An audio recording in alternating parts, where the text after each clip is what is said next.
كحك العيد مكونات صحية فري جلوتين. دي تالت وصفة انزلها في نوعين من العيد، بس هقول لكم على طريقة تسوية طلعوه كمان انعم من كده. يلا نشوف الطريقة مع بعض. معايا نص كوباية من دقيق الذرة الابيض، انا بستخدم سنبلة الفرات، انتوا تقدروا تستخدموا اي نوع تاني غير سنبلة الفرات، بس بصراحة النوع ده حلو جدا. هنحط بقى عليه معلقتين كبار من السمسم المحمص، تخلوه محمص مش ني عشان طعمه يطلع كويس، وهتحطوا شوية كده من ريحة الكحك، ونقلب بقى الميكس ده كله مع بعض. الكوباية دي بتشيل 130 جرام، انا مليتها كلها الا ربع كوبايه.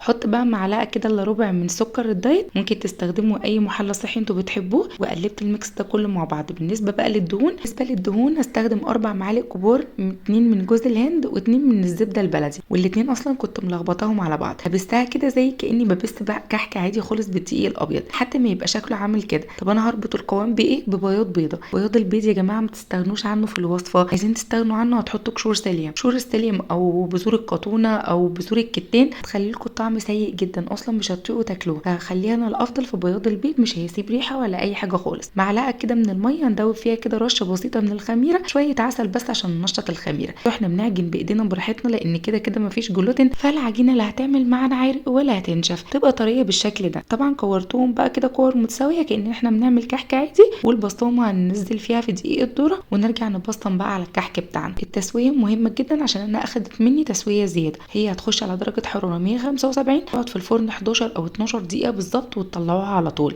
وطبعا عشان دي كانت اول مره بالنسبه لي ان انا اعمله، فما كنتش عارفه التسويه بتاعته هتبقى ايه. انتم عارفين ان انا ما بشتغلش في الحاجات الفري جلوتين، بصراحه بفضل ان انزل وصفاتها عشان الناس تستفاد، بما ان انا مش ببيعها. يعني هيدخل على فرن مسخن مسبقا ب5 دقايق، مش فرن حامي، ومده التسويه زي ما انا قلت لكم بالظبط. وبس كده، صحتين وهنا.